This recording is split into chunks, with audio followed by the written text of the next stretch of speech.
Alien Rogue Incursion is finally releasing on Quest 3 and 3S. Initially releasing on PCVR and PSVR 2 in December last year, Servius needed another couple of months to get the Quest version ready. After completing the PCVR version, I was really concerned if they could even pull this off. Well, I'm happy to say the delay was worth it and Servius have really impressed me. I first have to clarify the footage you're seeing isn't in the best shape. Quest 3 has been pushed to its limits with the game anyway, and adding recording on top made for the stutters and low resolution that you're seeing. But in headset it runs much better, 72Hz using application space warp to achieve this from probably 36 frames per second. It's fairly smooth and only asset streaming as you're moving from place to place can cause the occasional stutter.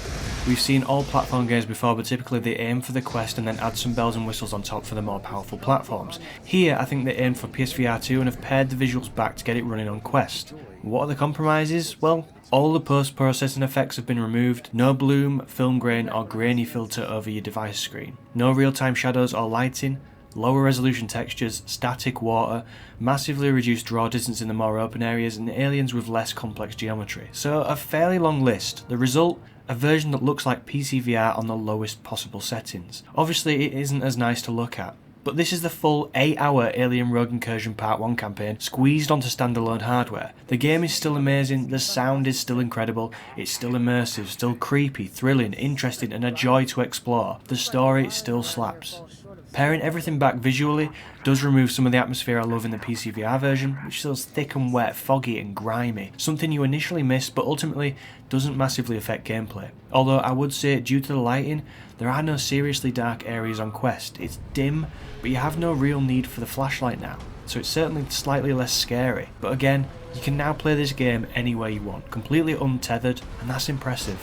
It's also worth noting that the Quest 3 comes with the spawn point fixes that were an issue on the PCVR and PSVR 2 version. Both of those have now been patched, and the Quest version releases with those patches too. So this makes a world of difference to gameplay, as the encounters are slightly more random and does increase that scare factor just a little. My recommendation is that if you have a gaming PC, play it there. It's a must-buy game. If you don't have a gaming PC, buy it on Quest. It's a must-play there too. Yeah, it's not as visually impressive and some things are just a little ugly, but the whole story is here and it's one of my favourite experiences from last year, now native to the Quest 3 and 3S. Great work Servius, I really hope this sells well because they deserve it. Thanks for watching, I hope the comparisons that are playing behind me give you a good idea on the differences, and as usual, like and subscribe for more. I'll see you on the other side.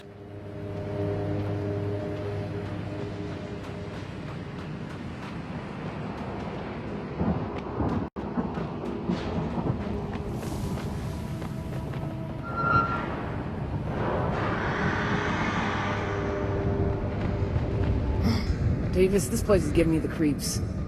Feels like I'm being watched. Going radio silent. Gotta hear him coming.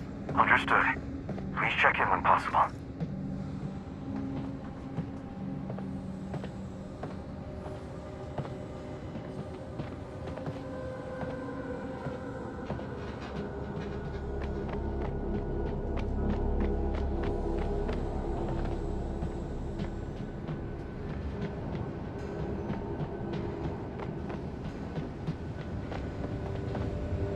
Finally, something functional in this dump. Facility containment protocols in effect. Would you like to restore functionality?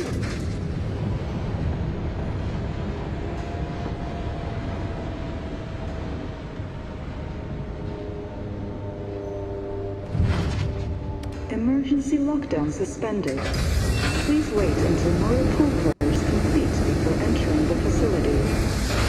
Damn it! Why so loud? That just rang the dinner bell for any xenomorph in shouting distance. Purge complete.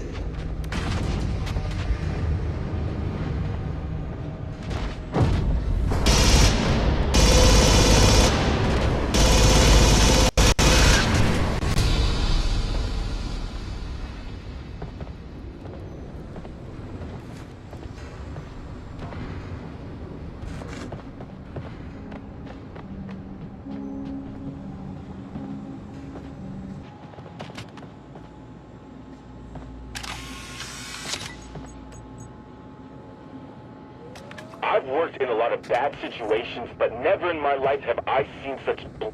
Oh, spare me. The synthetic workforce can do the job just fine. And let me finish. Blatant disregard for the safety of the people here. No, Isaac. The synths cannot handle the responsibilities of keeping those creatures contained. And for every day you pretend like they can, Doesn't matter what you say, because it doesn't matter what I say. There's no extra money this fiscal year. The board makes synthetic combat assets on your request alone. Easy for them to make that call. They're not here on this planet, but you and I are. And if those things get out, it'll be our problem. We need to figure out how we're going to get the resources we need. Benjamin Carver, use the synthetics we have. Case closed. We can't keep wiping their memories every time we return them to general use. They're getting weird. Delete the personalities then. No reason to resist. The experience is part of what makes them effective. Those are the options. Pick one and do it. Huh?